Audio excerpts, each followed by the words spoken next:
Welcome to episode 7 of the Lightning Round. I'm your host, Lightning. And I'm your co-host, Robot. First thing to talk about this week, we have a couple of announcements to go over. We are now officially sponsored by Welcome to Ponyville, the game that is being developed by Philly Games. It's a visual novel-styled game currently under development, and you can go and check that out on phillygames.com to learn more. Coming up for the rest of the month, we got interviews planned pretty much for the rest of the month. We have coming up next week a interview with Jeff the Strider, also known as Stars in Autumn, the pony musician from the new Balloon Party album. The week after that is going to be Coco Neru, who we've highlighted a number of times, so that's going to be a really cool interview. After which, I am in talks with both Saberspark and Paleo for a possible interview, and I'm also talking to Final Draft from Everfree Radio for a possible interview as well. They both expressed interest, and we're just trying to figure out dates for those two interviews. And in order to make sure that we have an interview for the Everfree Northwest week, because we weren't able to get one for BronyCon, so I made sure we got one for that week. I'm going to be interviewing Twilight Clapple, which is a writer on film fiction that regularly gets featured in the feature box of film fiction. So that'll be coming up that week as well. So lots of interviews to come. Obviously, this week we did the Celestia Radio interview, and that'll be coming up shortly. Last thing that I need to talk about this week is just a couple of things that you might have noticed on our channel. We have a couple new songs up that were pretty fun to do. Me and Robot did a cover of Magic, and I also put up a cover song of One Last Letter. So if you feel so inclined, you can give those a view and tell us if you like them or not. Whee! So, with that, we'll head into the interview with Celestia Radio. Alright, first thing on the list for this week is going to be our interview. This week we have the crew of Celestia Radio. With me today is PH Pony. Yo. And DJ Shamrock. Hey, yo. So, why don't you guys start by telling us what Celestia Radio is? Okay, I guess I can handle that. Basically, it is a pony online radio station that we have developed at first to sort of show off the different brony musicians that are in the fandom. We do play shows or songs from the show, but the majority of the stuff is fan-made music. We've also expanded into live DJing as well as different hosts of shows, talk shows, variety shows. We've also done live coverage, news, remotes, and stuff we're starting to do more and more of at different brony conventions. Our first one was BronyCon that just happened this last week. So we're starting to get more into that as well, and we'll be doing video broadcasting too in the future. Alright, that's really cool. And we'll be getting into BronyCon a little bit later, but I got a couple questions to ask for that. Why don't you guys tell us a little bit about yourselves, like how you met and how you started Celestia Radio? I'll let PHP answer that one. Okay, yeah. Well, we were just hanging out on PonyChan one day, and someone just threw out the idea we should start up a internet radio station for pony music. So that was originally me, Karai, and Hooplander. So after a couple of days, we got together, set up our first radio station, had a cap of 20 people, and we crapped our pants after we had that max out, like, within a couple hours of setting it up. So from there, we just kept improving, getting bigger. After about, I'd say, a month or two, that's when Shamrock approached us, and he was like, hey, I work at a radio station, so I can provide some DJing. And after that, then we just kept taking off and getting bigger. And about how long ago was that? Last probably June. About just over a year now. Yeah, I think it started in May of last year. is when you guys first started it. Yeah, I think it was middle of May. Yeah, and I came in late June, early July, something like that. So, how do you guys become bronies in the first place? And I guess, why did you decide to make this radio station revolving around ponies because of, the show? I'll let PHP go first. Well, I've seen My Little Pony stuff around, and I was just like, oh, whatever. And then one day I saw, like, a comic about some guys who went on an adventure to McDonald's, like, 4 hours away just so I could get some pony toys. So I just felt, what the heck, I'll check it out. And watched the show with my roommate and just fell in love with it. And then all the great community and all the music that came out just kind of led to setting up a station dedicated to it. All right. And for me, it's actually kind of funny because Celestia Radio was kind of one of the ways I actually first got involved in the community. But I guess it was back in May is when I first heard of the show from another friend of mine who now works for the radio station, Damos Fox. And he mentioned it to me, and I was kind of like, that sounds stupid. I don't know why I'd watch that. And sure enough, I decided to do it anyway. And I started watching the show, and then I started seeing some parody stuff on the internet. And one of the videos that I watched actually mentioned Celestia Radio, and I was like, hey, I work in radio. I didn't know they had a pony radio station. So I looked it up, and that's when I sent in my contact info and stuff, and the rest is pretty much history. Now I'm partial owner of the place. So, who's exactly the owners of the radio station? Is it just you and PH Pony? Yeah. Well, PHP owns and maintains the website, and then I own the stream, and I'm the overall head of the radio station. And who else is part of Celestia Radio? Well, we've got Klaus Sox, who is basically general administration. He does PR stuff. He does some coding stuff, I guess, when PHP is not around, or minimal web dev stuff, I guess. And let's see, we've also got, so that's the main three who basically run the place.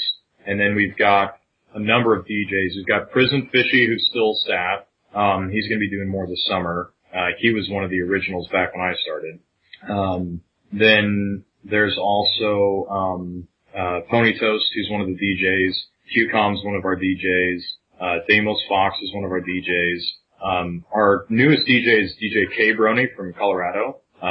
He was our guy that sat in the studio all BronyCon and waited for our remotes and stuff and did a good job of that. We've also got several people who moderate the IRC channel that we have, as well as maintain the bots like Firebolt, as well as Azure, Colby, Klein, aka Shake Soda, does some of that. Let's see, PHP, am I forgetting anybody? Let me go look in that. I think that's everyone.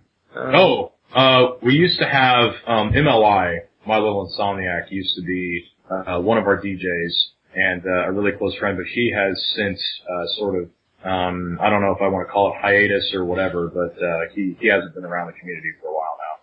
And do most of these DJs have radio experience or experience with other radio stations?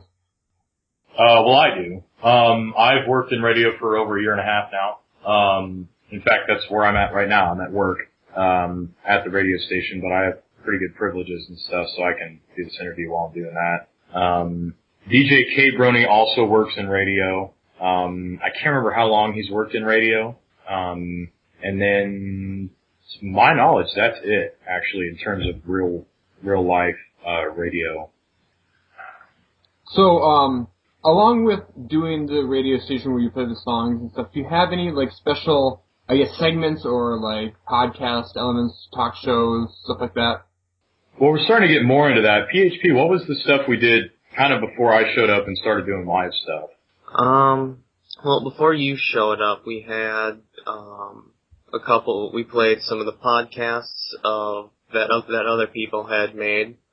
We did a bunch of fanfic readings and stuff like that.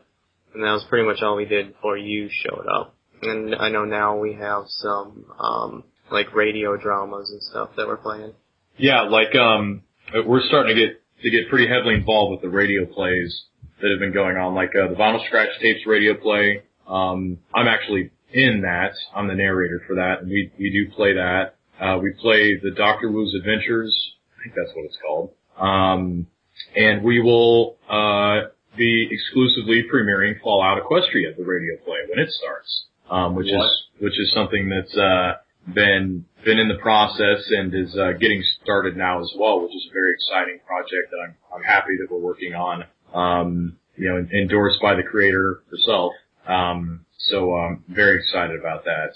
And many more radio plays to come, I think. But outside of those, we do have everything from live DJing, the automatic music that plays 24/7, live remotes, news.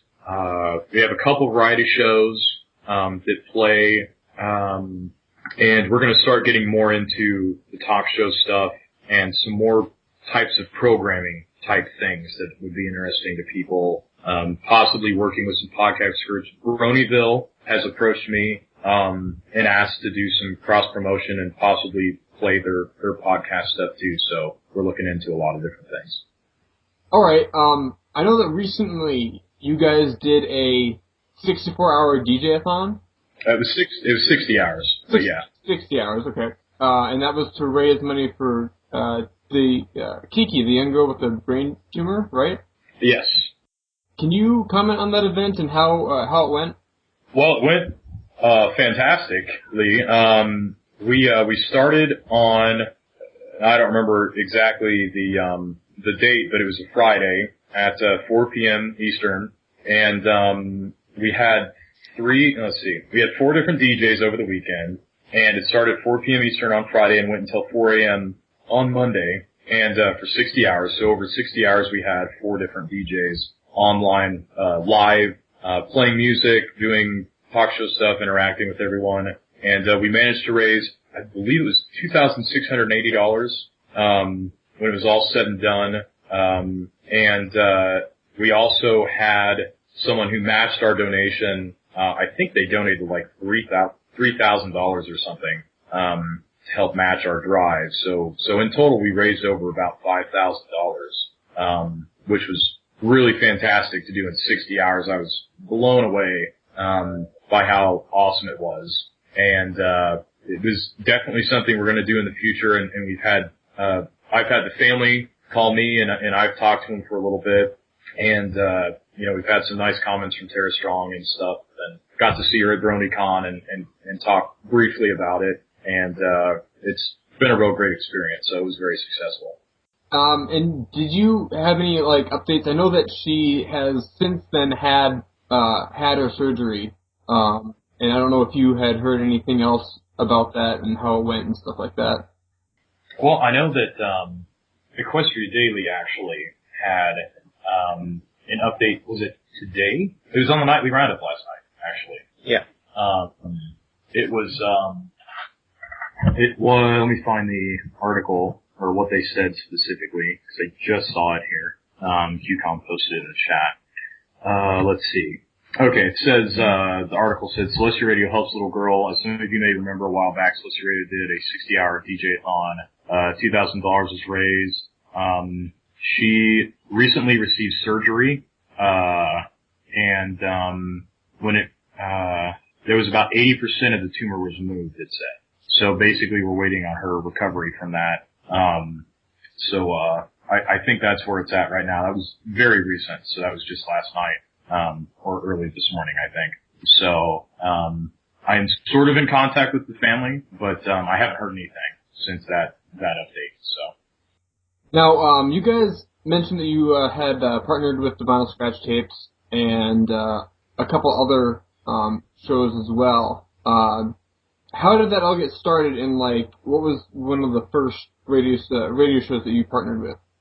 Well, that was the Vinyl Scratch Tapes. Probably was the first radio play. And the way that we came to do that was because I auditioned. I got the part of the narrator in that, and it actually turned out that Jam Jar as well as Emerald Page, who are the two producers of the show, actually knew Celestia Radio very well. And, we're big fans, big listeners. And, when I mentioned it to them and said, hey, what would you guys think of us, premiering the show and playing it on the radio, since that's what radio plays are, that's the point, it's not a podcast, it's an actual radio play meant to be played live on radio. And they said, that would be fantastic. And so we started doing that. And since then we've picked up, the multiple projects, that most of those people are involved with. And I know Vicky, also known as Wolfie, is involved in and works on many of the projects. She helps with Solid Equestria now.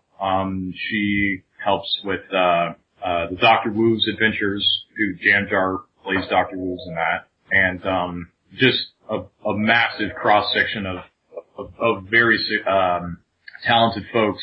And Folly is a writer for many different things as well as different animations and stuff. So, quite a good network that's going on that we're able to have access to. And I know that recently, Pony in a Box Productions had put out a casting call. They were doing, some kind of, Daring Do. Yes. Project that Vicky is going to be playing the part of Daring Do. I'm assuming that that's probably going to be aired on your radio station as well? I'm going to work on getting that, just as soon as they, I'm not sure if the full cast list has been released yet. It might have been just last night. I'm still kind of talking to them to see. It was another one I've auditioned for, but I do know the people that are involved with it and running it. So it's a very good chance we'll be airing that as well. All right then. Let's get into the big topic of the interview, which is going to be BronyCon. I want to ask you how BronyCon was and what you guys did there. Okay, well, I'll go and let PHP tell what he has to tell, and then I'll fill in sort of the rest. Okay, so for my part at BronyCon, I left all the broadcasting and all that. That was Shamrock and Deimos and Pony Toast, all working on that pretty much. I was walking around talking to all the vendors and all the musicians.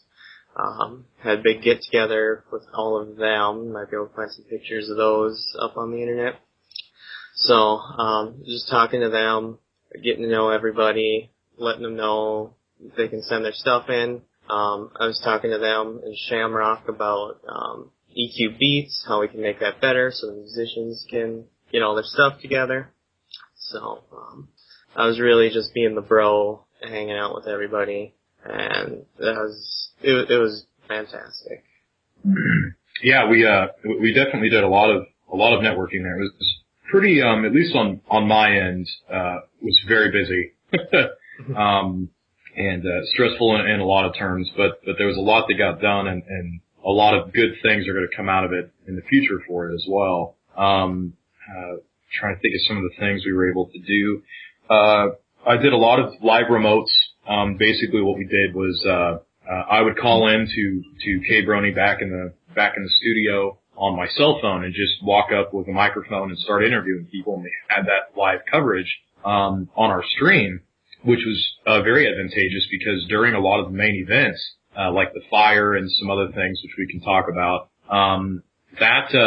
that had no live coverage because most of the press that was there needed internet to stream that stuff, and we didn't, because we were using our cell phones. And so I believe we're the only people that had coverage of the event of the fire, as well as multiple other live events that was there when the internet was down and some other issues were going on with the stream with the FR. But aside from doing all the live remote stuff, we had quite a lot of back and forth with the documentary crew that was there because we had interviewed them before, and just a bunch of silly random stuff, singing songs for them and doing all kinds of crazy things. I was actually in a Rock'em Sock'em Bopper fist fight with one of our listeners, with rainbow wigs and superstar glasses, and it was quite a thing. We got broken up by security and all kinds of silly stuff like that. But aside from that, waiting in line for for vouchers, to get signatures signed, and then waiting for signatures from the people that work on the show, was a total of about a 6-hour or 7-hour experience, of waiting in lines. So there was a lot of live interviews done during that time to try and pass the time. Let's see what else. DJ Damos Fox that was there has a large speaker vest that almost everyone at the con is now familiar with. That he would walk around and be blasting, pony songs and music and stuff on. It was very great for crowd morale, waiting in line for hours and hours. And we had Pony Toast there. He did a lot of our interviews with the voice actors and actresses. We got one with Peter New, John Delancey, Nicole Oliver. We have sweepers from multiple voice actors and actresses, and we're going to be working on getting even more of those in the future. And we've also got I'm trying to think of what else we did there. We had QCOM was there. He talked to a lot of the vendors and did a lot of stuff with them as well as the artists and things like that. We also were able to run our podcasting panel. I emceed for Tail Hall for numerous times, so that was very busy as well. But the main thing is that now Pony Toast is working for general PR staff at BronyCon, and I am the media specialist liaison for the press now with BronyCon. And so anyone that plans on being press there in the future, if they had any issues this year or any comments, criticisms about them, feel free to address me about that, because that'll be my job now. And we'll also be working on doing live broadcasting officially for BronyCon starting next year. So we'll be in a more video capacity there. So that's what we're working on for the future. All right, and you were talking about the fire and everything. Were you there at the writers' panel when that all happened? Let's see. PHP, where were you at? I was sleeping. And I was actually running the podcasters panel that was in Tail Hall right across the way at the time. And it was very funny because we were sort of winding down, I guess you could say, and all of a sudden my fellow master of ceremonies walked up to me and said, "Hey, just be prepared. There might be a lot of people running through here in a minute." I was like, "Why?" He said, "Well, there's a fire." And I was like, "What? There's a fire? That doesn't happen." And sure enough, just the denizens of the crowds of hundreds of, people, started pouring into the Tail Hall. And I was like, "Oh man, we gotta get people out of here." And, so we started, sort of motioning for everyone to get out. Myself, my little Dashie, a few of our people, and the BronyCon staff were probably some of the last to leave, the actual facility. And as soon as we started walking out, that's when I grabbed my phone and called Kay Brony back at the studio and said, "Hey, get us on air right now, because I'm doing a live remote. There's been a fire, and we're going on air live now." And he did, and sure enough, as we're walking out the door, seeing all this fire and all this other stuff, we're covering it, talking to the documentary people, just interviewing the thousands of people that were out there. I'm sure people have seen the pictures by now. It was crazy. It was absolutely insane. But the crowd did a great job of not being too rowdy and going crazy and running and screaming or anything. It was very, very well organized. I give props to the staff for how well they pulled it off. So, yeah, I know that there isn't a lot of coverage for the fire. I know Equestria Acquirer was actually one of the main people that had the actual stream of the fire covered, and they were talking about it as it was happening. So it's really cool that you guys actually got some coverage of that. So besides BronyCon, what other conventions are you guys going to be attending this year? Oh man, PHP, why don't you start off on that one? Well, I'm going to try and get over to Midwestria. That's over by Chicago, so I should be able to get a bus there fairly cheap, so most of my expenses will just be the hotel room. And then I may also be trying to get into Equestria LA and see what we can do over there. But other than that, I am too broke to try any other places. And I'm going to be attending let's see, Brony Fanfare, which is down in Texas, as well as, what else am I going to? Well, we've got some people going to Midwestria, I believe. We have people going to TrotCon, to Canterlot Gardens, and we may have some contacts, not with the station, but affiliated, that'll be up in Evergreen Northwest, so. And, is there going to be, coverage from all of those as well? We're gonna try and see what we have. Some of those, like Everfree, are just coming right up here in the next month. So we're gonna try and get some coverage going. I don't think we can actually guarantee anything yet, but moving on into like this next year as we get all our stuff together, like especially for BronyCon, like the video broadcasting and stuff. As we start getting all that equipment together, we are going to be able to do more and more coverage of each of these. So, like video-wise, we're not going to probably do anything till the next BronyCon, but some of these other ones, we're going to probably try and get some, like just some live radio coverage, maybe doing some phone-ins like what happened at BronyCon or something like that. All right. So, DJ Shamrock, I've been seeing you featured in a lot of songs recently. Most notably, I've noticed that you were featured in Determination by New Catalyst in the After Party album. Yep. Can you tell us about being in those and how that all happened? Well, I've been fairly well integrated with the music bronies for pretty much since I started working for Celestia Radio.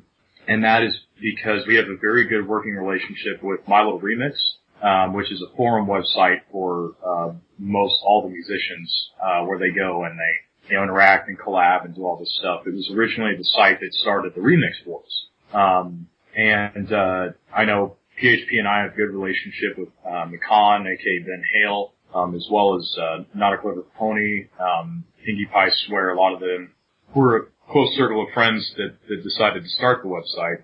And from there, I decided to join, since we host most of their music, and we actually have probably the largest archive of musicians and their music that plays on a radio station. I figured it was kind of our job to get to know them. And so I joined all the Skype chats and the IRCs and forums and all that stuff and started interacting with them.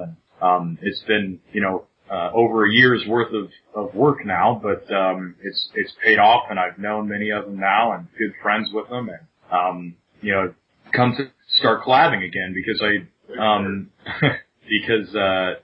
had wanted to start making music, but I'm no producer. And I do vocals and I have some other instruments that I play, but for the most part, the vocalizing is the best I've got, and it's not really something you can do solo without having any other instrumental and stuff. So started making myself known, putting out some of my stuff that I've done for other people, and my first probably official featured work was for Bagpipe Brony, also known as Psycho Goth, who did Lady Rarity, and I was featured in that song. I've also worked on him on a new song that hasn't been released yet called The Nightmare Begins, which is about Luna before she becomes Nightmare Moon and her final back and forth with Celestia. And as you mentioned, I worked out with New Catalyst on Determination, and there's some more stuff in the future as well that I'm going to be working on.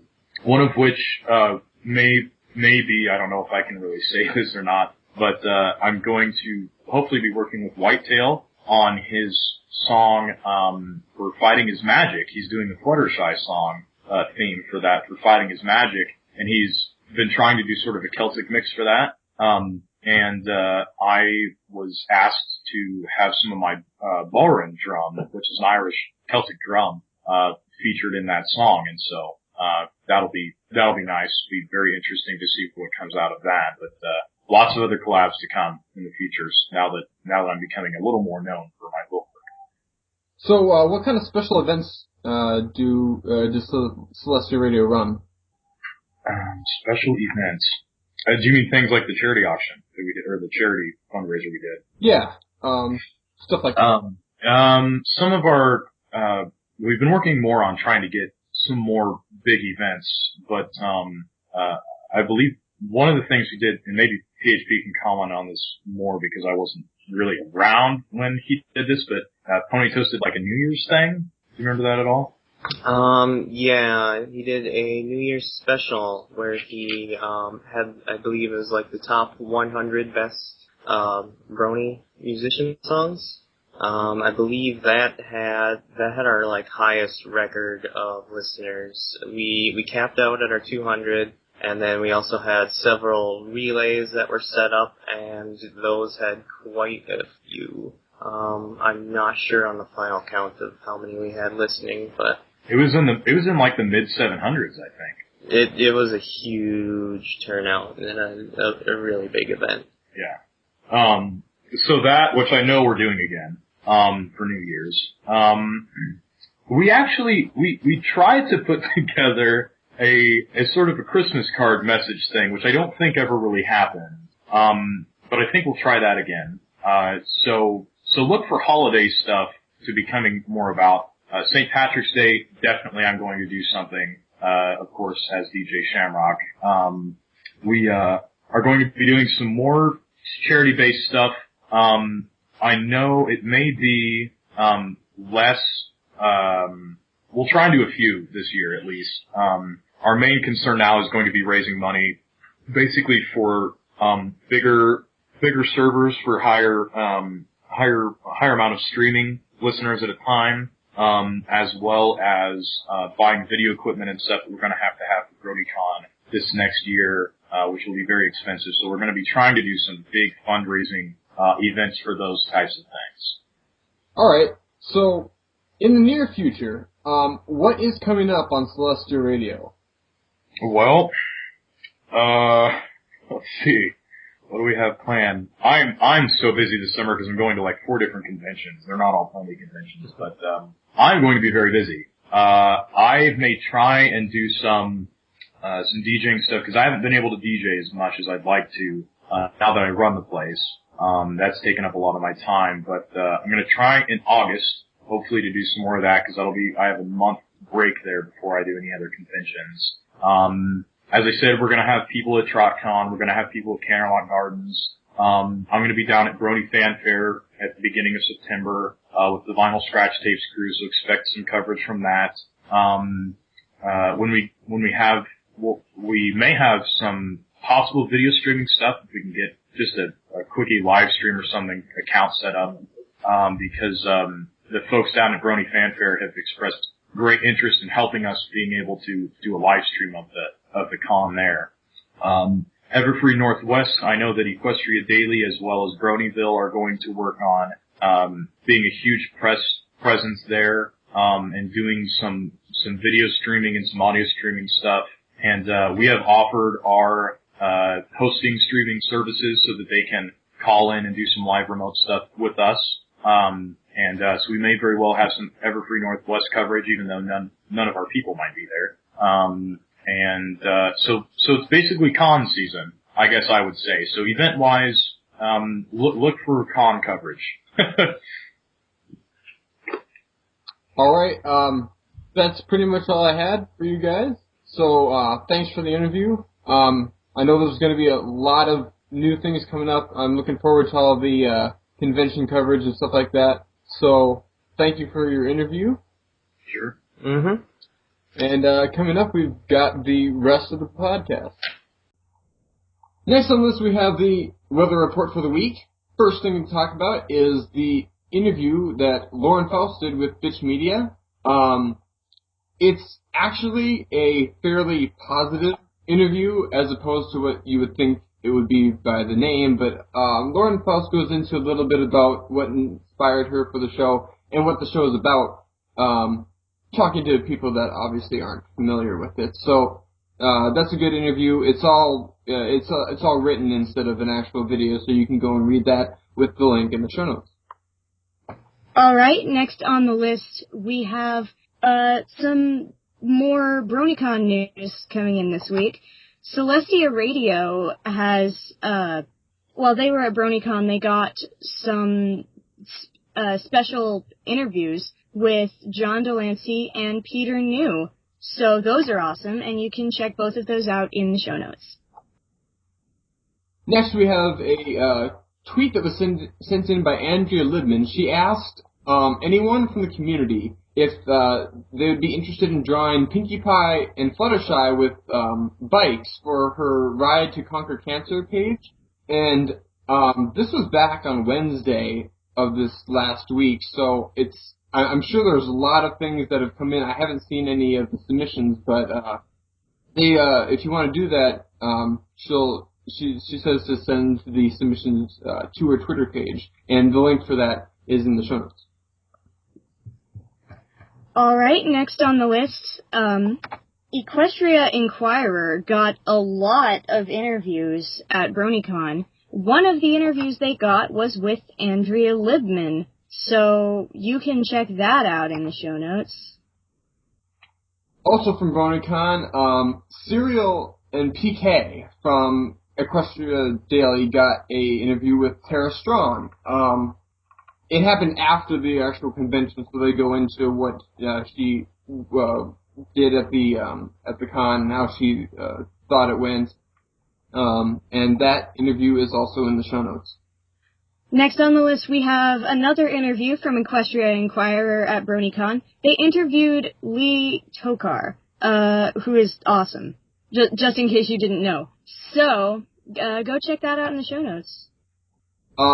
If you guys remember from a while ago when they did the Kickstarter page, there were different rewards for different money levels that you donated to the documentary. One of them was a special private Q&A session with Tara Strong, Lauren House, and John Delancey, and they have posted that private Q&A session on Equestria Daily, so that's really cool, and you can go and check that out in the show notes. Next on the list, earlier this year, Tara Strong, being the troll that she is, decided to quote-unquote leak something for Season 3. So she basically took a picture of the script, and there was a line by Twilight that says, "No, I don't." But Equestria Daily has come back with that picture and inversed it, and if you squint, you can see through the page onto the page next under it, and you can see the word cadence, which may mean something. So you can check that out for yourself in the show notes. Next thing on the list is a news story from CNN. Now, we've been familiar with news stories about bronies. This one is actually incredibly positive. Aaron Burnett from Out Front did actually a short segment on bronies, and the fans of the show were so happy about this that they actually made her a OC, which is pretty much just a picture of Rarity that has just different colored hair. But I mean, it's still a pretty cool picture. And the video for that and the pictures of all the different OCs that they drew are linked in the show notes. Next on the list, we have some information coming in from the BronyCon documentary that John Delancey has been making. They have been talking about an actual release date. Originally, the release date was going to be in September, but they are now planning to release it in early November, because they got a lot of footage and it's going to take a long time to get it all together. They're also planning on doing some mini documentaries about Galacon in Germany and Buck in the UK. So look forward to that. There's a lot more information in the show notes. Stephen Andrews is one of the composers on the show, and actually brought out a post on his Facebook page a little while ago that had said that there was originally a dinosaur character that was supposed to be voiced by Jeff Goldblum that was originally going to be in My Little Pony, and after reading the script, he declined, saying your writers were so preoccupied with whether they could do it that they didn't stop to think if they should. So they ended up cutting that character because they couldn't get Jeff Goldblum to do the voice for it. And you can check that out in the show notes. Next on the list, if you are familiar with the fanfic Through the Eyes of Another Pony, there is an animation project trying to get together to animate it. There is a video in the show notes explaining what they're looking for, more so, but the description describes advertising animators, lots of artists, general assistants, musicians, quality controls, recruiters, storyboarding, and voice actresses. So check that out in the show notes if you like Through the Eyes of Another Pony. Next on the list, we have a story that we reported on, I think it was 2 weeks ago, actually, where we talked about the ponies around the world being brought back again. The project itself is taking a pony toy that you own, going to some landmark, and taking a picture of the landmark with the pony toy. And the submissions are now open for that. And the link in the show notes tells you about the rules, the deadline, and where exactly you submit those photos. Next on the list, we have another update from the BronyCon documentary. John Delancey was asked what he was going to do with about covering the Rule 34 Clop fandom. And the general reaction was he didn't feel it was necessary to cover just because it exists, and it would go against what the documentary is trying to do. He was also asked about a comment he made about Fox News, and he explained his thoughts on the matter. There is a lot more detail in the link in the show notes, and it is worth reading if you want some clarification.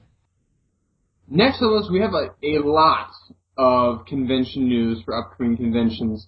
Candlelit Gardens has confirmed that they're going to be hosting Camaraderie is Supernatural, which wasn't a secret, but they've released a video about it now, so you can check that out.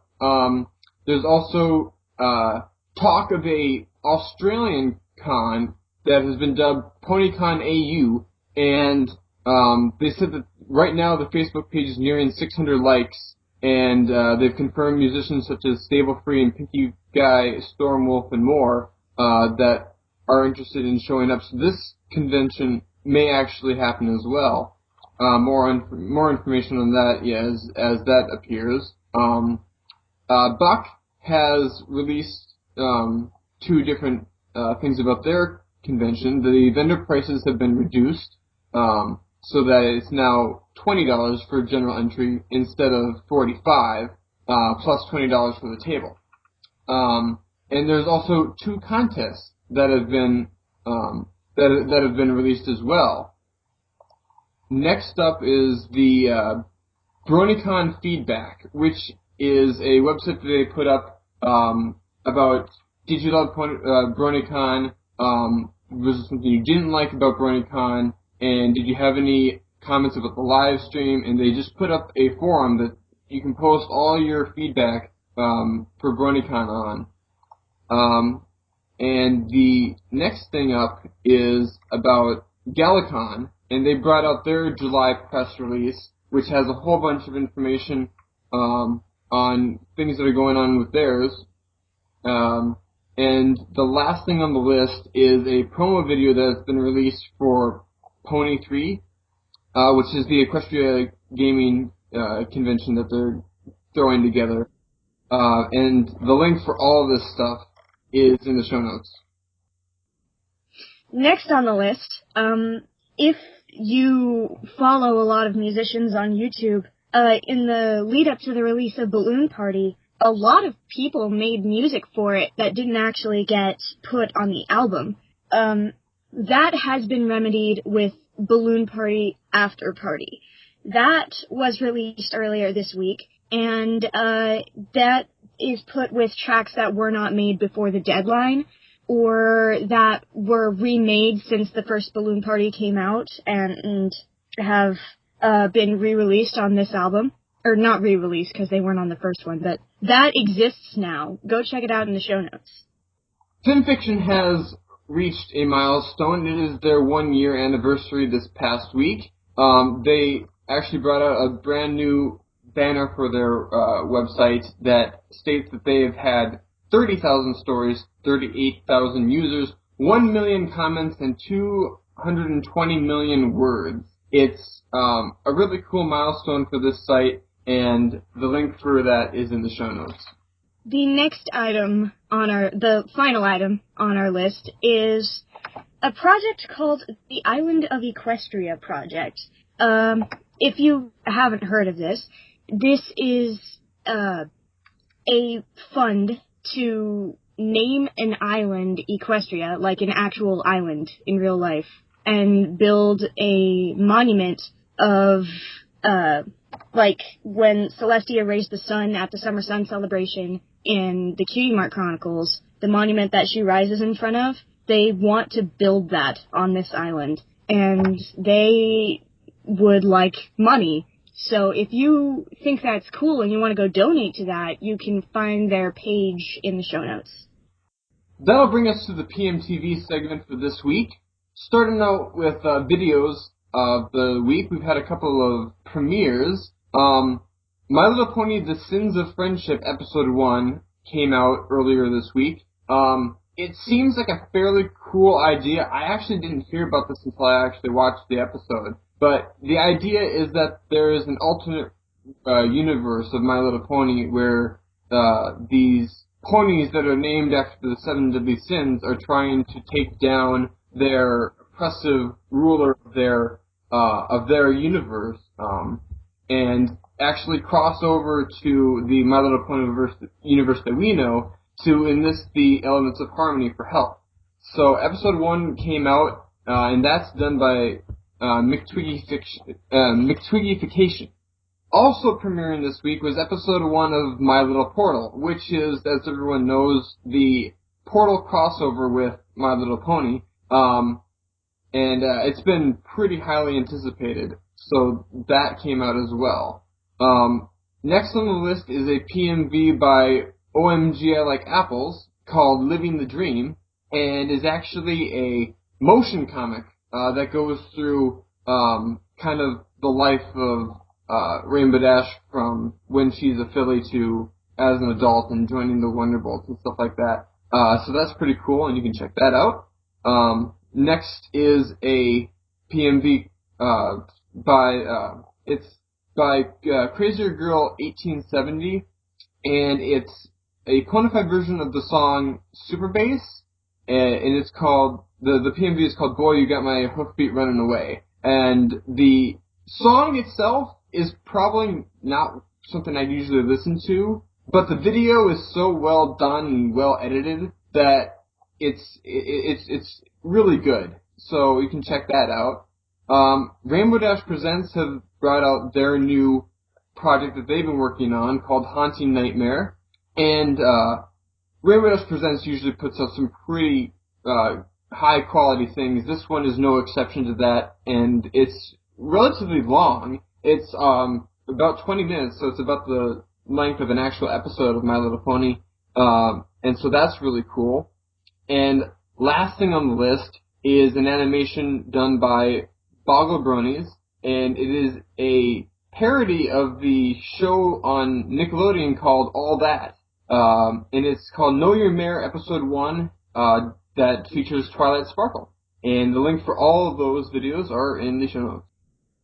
And that brings us to our music segment of the podcast. Our first song that we have on here is a Mando Pony song called I Am No Hero, or Luna's theme. Of course, it's Mando Pony, so it's going to be awesome, but this song is really, really well written, and it really fits Luna, and it's fantastic. So go listen to that. Next on the list, Eurobeat Brony has released a new original song, the likes of Discord and Luna, which Discord was written by Eurobeat Brony and not The Living Tombstone. It's called Diamond Dogs, and it reminds me of, like a theme song for a 90s cartoon, if it was more Eurobeat Brony-esque. So that's freaking awesome. Next on the list, we have a Tombstone song, Living Tombstone featuring Yelling at Cats. It is called Gun Cakes. It is way darker than everything else on this list, and it's fantastic, of course. Yelling at Cats is super talented. Tombstone has improved writing beats for raps, and it's good. Next on the list, Replacer has released another song called Song for an Earth Pony. Replacer always writes things that are really different from everything, but this song is really emotional, and it's just beautiful. And if you have to listen to one thing on this list, listen to that. Next on the list, we have Seeds of Kindness by Kane the Doombringer. This is a song about Fluttershy. Kane the Doombringer has been writing a series of songs like this for the main 6, and this is the Fluttershy one. The style of these songs sort of reminds me of Mumford & Sons, and I really like Mumford & Sons, so that's good. This is not something that you usually see in the Brony fandom, so I would check that out. Next on the list, we have the obligatory Kokonaru song, which is his cover of Pinkie Pie's Orphanage from Friendship is Witchcraft in the Dragonshy episode, which is excellent, so go check that out. Next on the list is an instrumental song called Cries of the Everfree by Nom Nom. This is a fantastic instrumental. It's dark and scary and wonderful, and it's gorgeous. Go listen to that. The link to all of those songs are in the show notes. And that brings us to our casting call for the week. What we have is, if you are familiar with, Blue Blood's Lament came out this past week. It was released by 4@4, whose YouTube name is Megatohu. He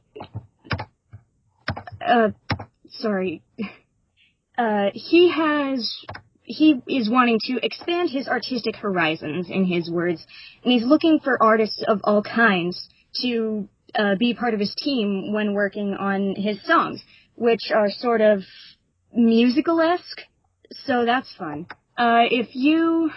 He put up this casting call specifically for singers and voice actors. He is looking for artists of all kinds, but I'm just going over the voice actors one.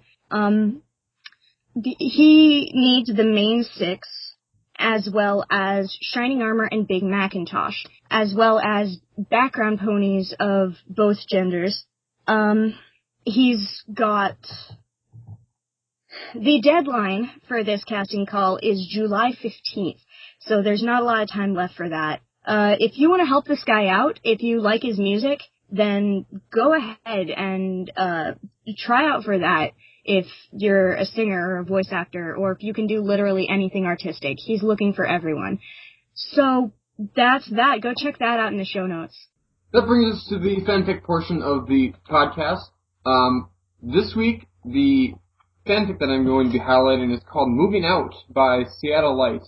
It's a pretty unique fanfic, something I haven't seen before. It's done in the first person, as if it was Sweetie Belle that was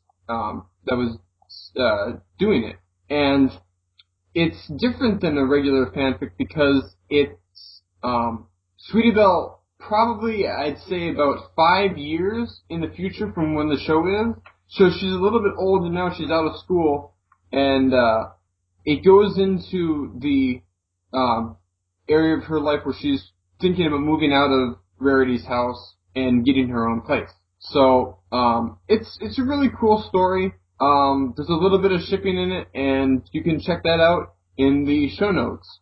And there's also a little bit more fanfic news that came up this week. For those of you that are a fan of the fanfic Eternal, there has been a dramatic reading or an audiobook done of it by Ilya Leonov, and if you're familiar with the fanfic, it's 8 chapters long plus an epilogue. It's 160,000 words, and literally 18 hours of reading. So you can check that out. I've got the link to the SoundCloud in the show notes. So that wraps up our podcast for this week. Make sure to join us next week. We have Jeff the Strider as our interview, and we'll see you then.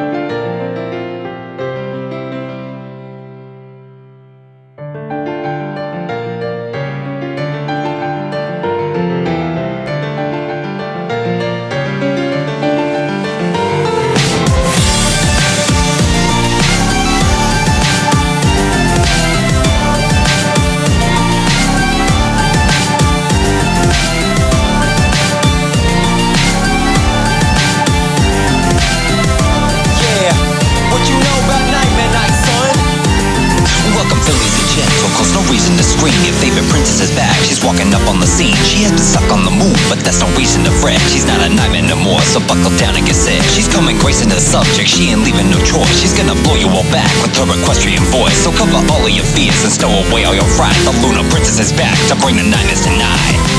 You're living in the past, so you won't last without the proper care. The royal farewell and an animate spell, you won't have long to prepare.